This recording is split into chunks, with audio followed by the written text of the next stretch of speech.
नमस्कार दोस्तों, आज मैं आपको एक ऐसी लड़की की कहानी सुनाने जा रहा हूँ जो कि बहुत ही महत्वाकांक्षी थी। वो मॉडलिंग की दुनिया में कदम रखती है, लेकिन यहाँ पर भी उसको कुछ मुकाम हासिल नहीं होता। अब उसको रातों रात अमीर बनना था, तो वह एक गैंगस्टर से दोस्ती कर लेती है, उसकी गर्लफ्रेंड बन जाती है। 2016 में उस गैंगस्टर का एनकाउंटर हो जाता है। लड़की का नाम भी इसमें आता है और लड़की जेल भेज दी जाती है। दोस्तों, मैं बात कर रहा हूँ दिव्या पाहुजा की।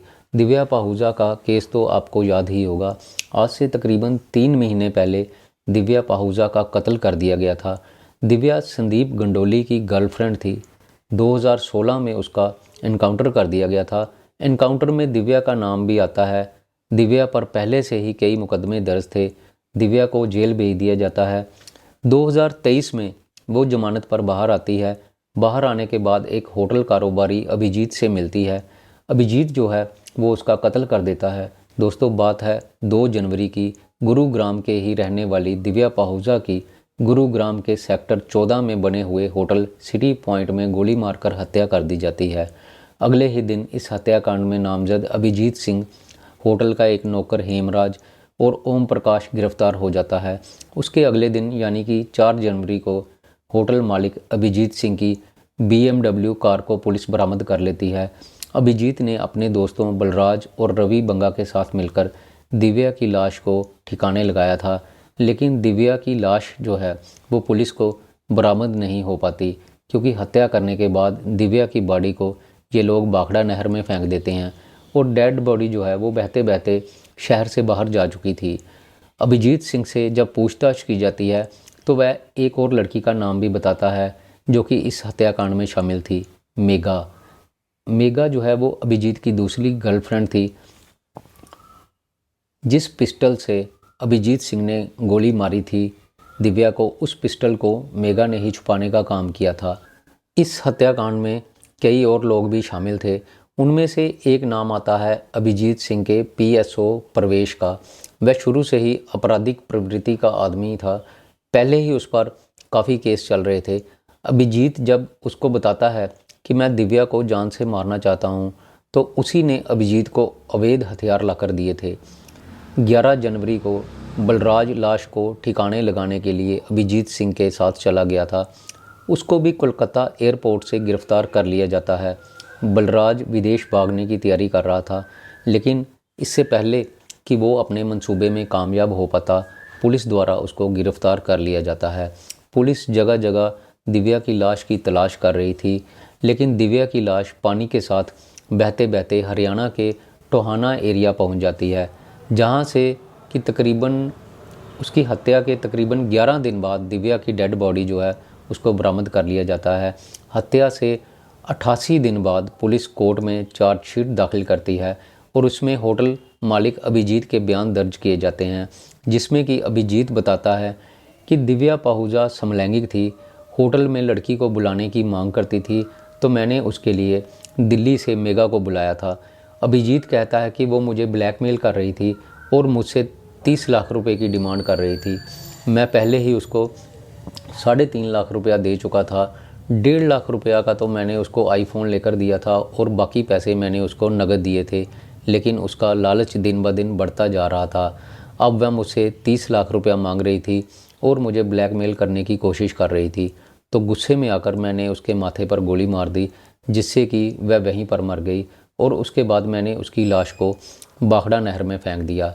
ये सब कुछ जो है वो अपने बयान में अभिजीत बताता है।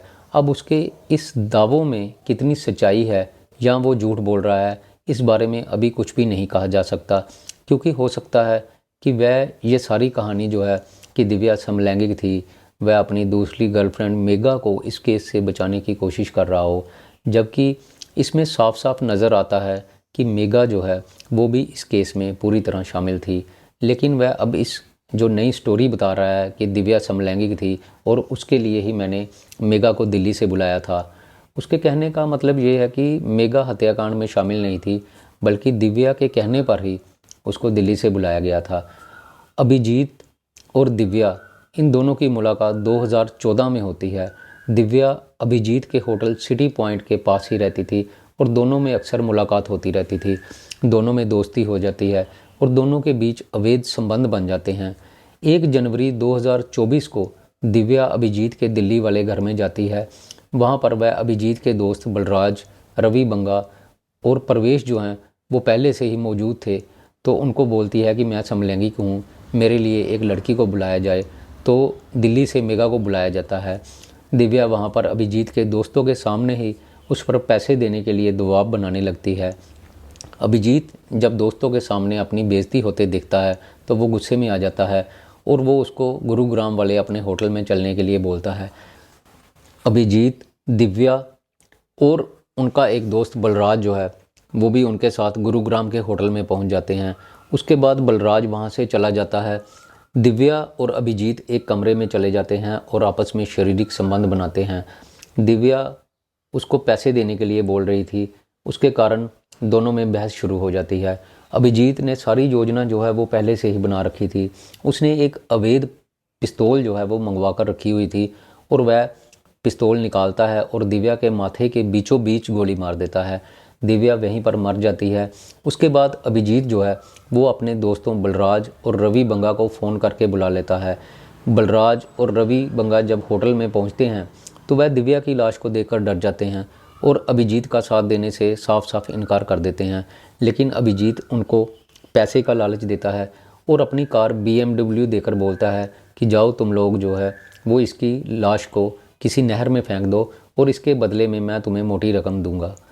बलराज और रवि बंगा जो है वो अभिजीत की बातों में आ जाते हैं और पैसे के लालच में वो दिव्या की लाश को BMW गाड़ी में रखते हैं और बाखड़ा नहर में फेंक देते हैं। लेकिन कहते हैं ना कि अपराधी चाहे कितना भी शातिर हो, एक ना एक दिन पुलिस की गिरफ्त में आ ही जाता है। बलराज को कोलकाता एयरपोर्ट से गिरफ्तार कर लिया जाता है। अभिजीत सिंह, उसका दोस्त प्रवेश और उसकी दूसरी गर्लफ्रेंड मेगा और होटल का कर्मचारी हेमराज जो है वो भी पुलिस की गिरफ्त में आ जाते हैं। मैनेजर को भी गिरफ्तार कर लिया जाता है क्योंकि उसने पुलिस को झूठी कहानी ही सुनाई थी और उसने भी सबूत मिटाने की कोशिश की थी। तो इन सबको गिरफ्तार करके जेल में डाल दिया जाता है। तो दोस्तों, जाते जाते मैं यही कहना चाहूँगा कि दिव्या जो कि मॉडलिंग के क्षेत्र में अपनी किस्मत आजमा रही थी, अगर वो इसी से संतुष्ट होकर अपनी मॉडलिंग में लगी रहती तो वो शायद ज़िंदगी में काफ़ी ज़्यादा तरक्की कर लेती। लेकिन रातों रात अमीर बनने की ख्वाहिश ने उसको गलत रास्ते पर लाकर खड़ा कर दिया। पहले वह अवैध संबंधों में संलिप्त हो जाती है और फिर पैसा कमाने के लिए अभिजीत को ब्लैकमेल करना शुरू हो जाती है और अंत में अपनी जान गंवा बैठती है।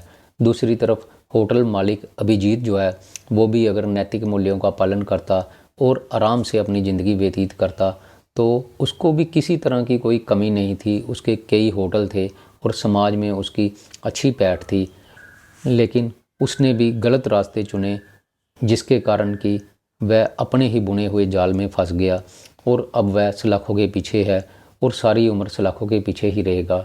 दोस्तों, मैं यहाँ पर यही कहना चाहूँगा कि ज़िंदगी जीने के लिए अच्छे रास्ते चुनें, गलत रास्ते पर जाने से हमेशा नुकसान ही होता है। मेरी आज की कहानी यहीं पर ख़त्म होती है। मैं फिर आऊँगा आपके लिए एक नई कहानी लेकर। तब तक के लिए नमस्कार, जय हिंद।